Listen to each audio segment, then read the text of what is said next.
Remember that we're moving our little elves to the right on our discipleship card? If you missed that part, go back and check out our website. And on the Christmas point area, you'll be able to see where that is. But we want you to keep moving to the right, not because you win the game. We want you to have peace with God. We want you to know that God is always on the move. And we, as God's children, are supposed to be moving when God says to move, kind of like they did when they went across the wilderness, when the pillar of fire or the cloud that covered them by day moved. They knew they needed to move because God was moving. And moving when God says to move is the first place to find peace. There's another thing you have to move. You have to move to avoid what God says to avoid. Sometimes we don't do that nearly as well.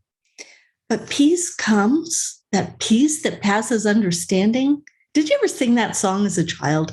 That was one of my favorites. It was called, I've Got the Love of Jesus. But one of the verses I loved was, I have the peace that passeth understanding down in my heart. And I liked it because the more words there were in there, not just the love of Jesus, but the peace that passes understanding, the more words you had to fit in, and it became more of a game until you got to the one that said, I have the wonderful love of my blessed Redeemer way down in the depths of my heart. And you repeated that in that same space that you had said, I have the love of Jesus down in my heart. How much love do you have? And is it giving you the peace you're looking for? Because true peace comes from the Prince of Peace. True peace is what Jesus brought. Peace on earth, goodwill toward men.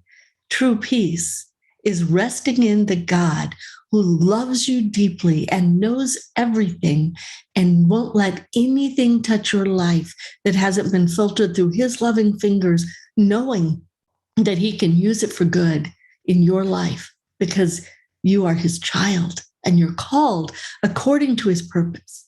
Peace is moving when God is in the present with us. That is the present I have for you this third week of Advent. May you experience deeply the love and peace of God.